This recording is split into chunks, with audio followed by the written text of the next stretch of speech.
Singer છું.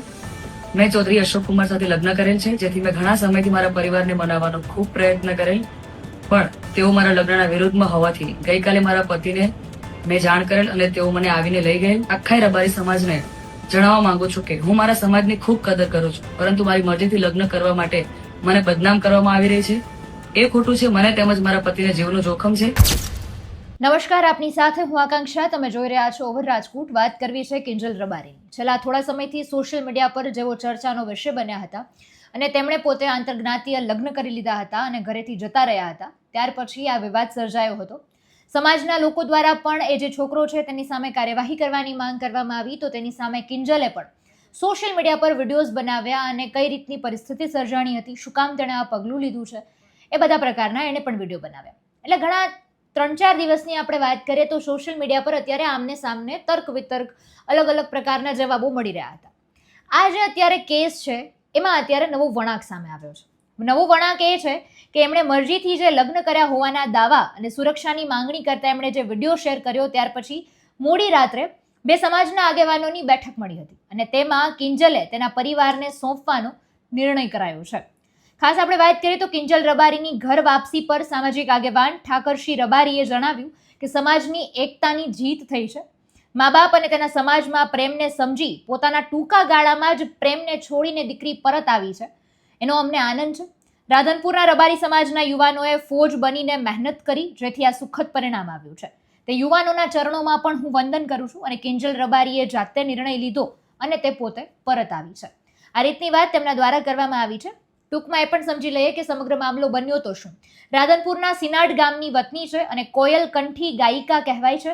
એમનું નામ છે કિંજલ રબારી. તેમણે અશોક ચૌધરી નામના એક વ્યક્તિ છે તેની સાથે આંતરજ્ઞાતીય લગ્ન કરી લીધા. ઘરેથી તેઓ જતા રહ્યા હતા અને એમણે જે આ લગ્ન છે એ કરી લીધા હતા. ત્યાર પછી એ લગ્નની જાહેરાત એમણે સોશિયલ મીડિયા પર વિડીયો અપલોડ કરીને કરી હતી. કિંજલે એવો પણ આક્ષેપ કર્યો છે કે તેણે પરિવારની મરજી વિરુદ્ધ એટલે લગ્ન કરવા હોવાથી તેને મારી નાખવાની અને અપહરણની ધમકીઓ પણ મળી રહી છે. તેણે ગૃહ રાજ્યમંત્રી હર્ષ સંઘવી અને વિધાનસભાના અધ્યક્ષ શંકર ચૌધરી પાસે પણ સુરક્ષાની માંગ કરી હતી. આટલું જ નહીં, એ સાથે એક વિડીયોમાં એમણે એ પણ વાત કરી છે એમના પતિ છે જે અશોક ચૌધરી, તેમના પર પણ જોખમ ઊભું થયું હતું અને એમને અને એમના પરિવારને જો કંઈ થશે તો તેની બધી જવાબદારી કિંજલના પરિવારની રહેશે, આવી પણ તેમણે વિડીયોમાં વાત કરી હતી. આટલું જ નહીં, સમાજના બેવડા ધોરણો ઉપર તેમણે પ્રહાર પણ કર્યો હતો.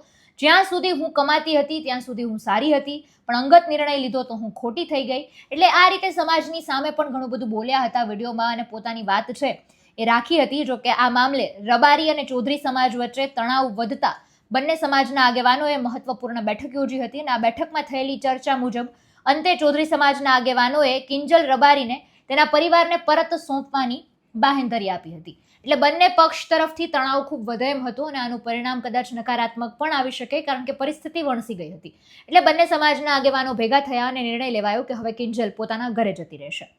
મોડી રાત્રે સમાજના આગેવાનોની બેઠક બાદ કિંજલ છે તે પોતે ઘરે જતી રહી હતી. પિયર પક્ષ પરિવારને સોંપી દેવામાં આવી છે અને વિડીયોમાં કિંજલ મક્કમતાથી કાયદાકીય લડત આપવાની વાતો કરતી હતી અને તે તમામ વિડીયો અને પોસ્ટ પણ હાલ તેણે ઇન્સ્ટાગ્રામ પરથી ડિલીટ કરી દીધા છે. સિંગર છું.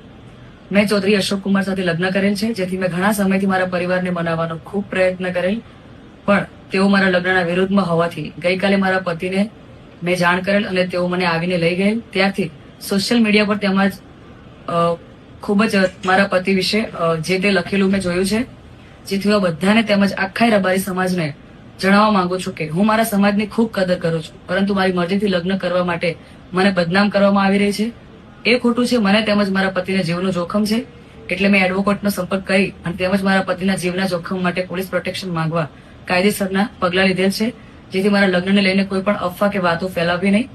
અને આ બાબતે લઈને મને કે મારા પતિને કે અમારા લગતા વળગતાને કોઈ પણ નુકસાન થયું તો એનો જિમ્મેદાર મારું પરિવાર રહેશે.